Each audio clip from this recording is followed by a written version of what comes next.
विमल बहुत परेशान था। उसे समझ में नहीं आ रहा था कि वो इस परिस्थिति से कैसे निपटे। वो अपनी माँ को बहुत चाहता था, किंतु उसकी पत्नी और बच्चे उसकी माँ से बहुत दूर भागते थे, क्योंकि उसकी माँ की एक आंख नहीं थी, साथ ही उसकी कमर भी 90 अंश पर झुकी थी। वैसे वह अपना काम सब खुद कर लेती है, किंतु फिर भी वो उसकी पत्नी और बच्चों के लिए हमेशा खटखटी है।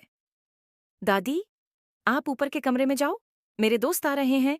विमल के बेटे अखिल ने बड़े बेरुखी से कहा। पर बेटा, मैं तो यहाँ बहुत दूर बैठी हूँ। विमल की माँ ने बहुत प्यार से कहा। नहीं, आप उनके सामने मत रहो, वो मुझे चिढ़ाते हैं। अखिल ने जोर से डांटते हुए कहा। क्या हुआ अखिल, क्यों चिल्ला रहे हो? विमल की पत्नी कामनी ने किचन से ही आवाज लगाई।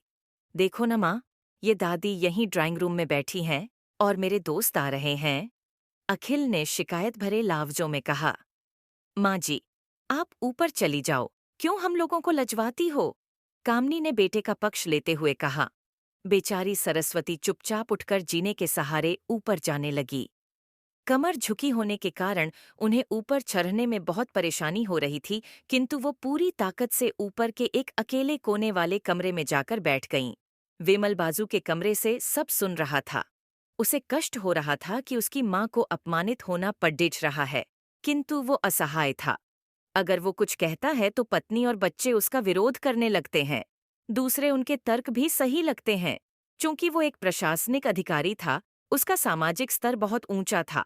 उसकी ससुराल भी एक उच्च घराने में थी, अतः वह चुपचाप इस तरह हर दिन अपनी माँ को अपमानित होते देखता रहता था। रात को विमल की पत्नी ने कहा, देखो जी, अब कुछ करो। कल कलेक्टर साहब की पत्नी आई थीं। माँ जी अपनी देशी धुन धारा में उनसे मिलीं। मुझे बहुत शर्म आ रही थी बताते हुए कि ये मेरी सास हैं। मैंने कह दिया कि दूर की रिश्तेदार हैं, इलाज कराने आई हैं। विमल को रोना आ गया, किंतु फिर भी वह चुप रहा। उसे समझ में नहीं आ रहा था कि वो क्या करे। अपने बेटे की मनस्थिति को सरस्वती अच्छी तरह से जानती थी और बेटे को कोई कष्ट न हो, इसलिए वो हर बात को विमल चुपचाप बहुत सह उदास लेती रहने थीं। लगा। एक तरफ परिवार और सामाजिक स्तर पर जीने की प्रतिबद्धता थी, तो दूसरी ओर माँ। आखिर माँ से अपने बेटे की यह हालत नहीं देखी गई। एक दिन उसने अपने बेटे से कहा, विमल, बहुत दिन हो गए हैं, मैं अपने गांव जाना चाहती हूँ, मुझे वहां पहुंचा दो। मेरा यहाँ मन नहीं लग रहा। किंतु माँ, वहां तो कोई नहीं है, तुम्हारी देखभाल कौन करेगा? विमल ने आश्चर्य से पूछा। अरे, सब गांव वाले तो हैं, और वो तुम्हारे मामा जी तो उसी गांव में रहते हैं, और फिर हम सारी व्यवस्थाएं कराएंगे ना। कामनी को तो जैसे मन की मुराद मिल गई हो। हाँ बेटा, बहू सही कह रही है, सरस्वती ने लंबी सांस लेते हुए कहा। विमल जानता था कि गांव में माँ की देखभाल करने वाला कोई नहीं है, लेकिन अपनी पत्नी की जिद के कारण वह अपनी माँ को गांव छोड़ने पर विवश हो गया। माँ को गांव छोड़कर आते वक्त उसे रोना आ रहा था तथा अपनी बेबसी पर गुस्सा भी आ रहा था, किंतु परिवार, पत्नी और समाज ने उसके इन मनोभावों को दबा दिया और वो सुकून सा महसूस करने लगा। कुछ दिनों के बाद उसके चाचा, जो अमेरिका में रहते थे, आने वाले थे। जब विमल बहुत छोटा था, उसके पिता जीवित थे, तब वो भारत आए थे और उसके बाद वो अब भारत आने वाले थे। पूरा परिवार और आस पड़ोस बहुत उत्साहित था। अमेरिका से विमल के डॉक्टर चाचा आ रहे थे। डॉक्टर रमेश ने जैसे ही घर में कदम रखा, सबने मिलकर बहुत उत्साह से उनका स्वागत किया। क्यों विमल भाभी नहीं दिख रहीं? कहाँ हैं? डॉक्टर रमेश ने उत्सुकतापूर्वक पूछा। जी, वो गांव में रहती हैं, यहाँ उनका मन नहीं लगता, कामनी ने सपाट लफ्जों में उत्तर दिया। डॉ रमेश ने विमल की ओर देखा तो विमल ने अपनी आंखें झुका लीं। डॉक्टर रमेश सब समझ गए। बोले, कल हम भाभी से मिलने गांव चलेंगे सब लोग। दूसरे दिन सभी लोग गांव के घर में पहुंचे। देखा कि सरस्वती को बहुत तेज बुखार है और वो पलंग पर असहाय पड़ी है। डॉक्टर रमेश दौड़कर सरस्वती के पास गए। उनके पैर छूकर रोने लगे। सरस्वती की ये हालत उनकी कल्पना से परे थी। वाह बेटा विमल, तूने तो नाम उजागर कर दिया। अपनी माँ की ये हालत देखकर तुझे तो शर्म भी नहीं आ रही होगी। डॉक्टर रमेश ने विमल को लगभग डांटते हुए कहा। नहीं देवर जी, विमल का कोई दोष नहीं है, मैं खुद गांव आई थी। सरस्वती ने अपने बेटे का बचाव किया। मुझे सब पता चल गया भाभी, आप चुप रहो। क्यों बहू, तुम्हें अपनी सास की कुरूपता पसंद नहीं है? समाज में तुम्हें नीचा देखना पड़ता है ना? डॉक्टर रमेश ने कामनी की ओर व्यंग्य से देखा। कामनी निरुत्तर होकर विमल को देखने लगी।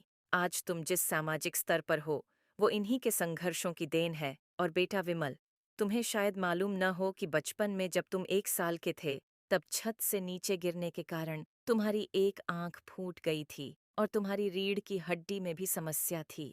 तब तुम्हारी इस कुरूप माँ ने अपनी एक आंख और अपना बोन मेरो तुम्हें देकर इतना सुंदर स्वरूप दिया था। कामिनी बेटा, इतने सालों तक संघर्ष करके बेटे को प्रशासनिक अधिकारी बनाने वाली इस संघर्षशील औरत की तुम लोगों ने यह दशा कर दी। तुम्हें ईश्वर कभी माफ नहीं करेगा। डॉक्टर रमेश की आंखों से अश्रु झलधारा बह रही थी। अब भाभी, आप मेरे साथ अमेरिका जाएंगी। यहाँ इन स्वार्थी लोगों के बीच नहीं रहेंगी, डॉक्टर रमेश ने सरस्वती से कहा। विमल को तो काटो तो खून नहीं था।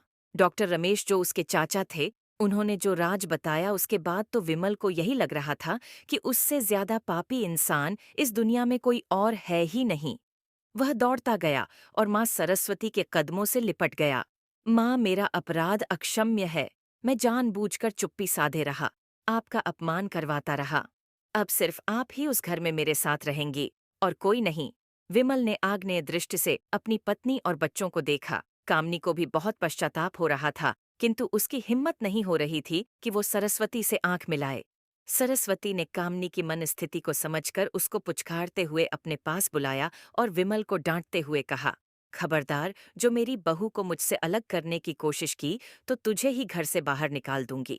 कामनी और बच्चों ने सरस्वती के पैर पड़ते हुए अपने व्यवहार पर माफी मांगी और माँ के हृदय ने सबको माफ कर दिया।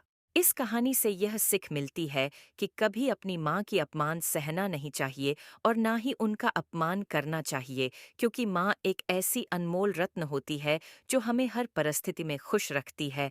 इसलिए हमेशा अपनी माँ को इज्जत दो।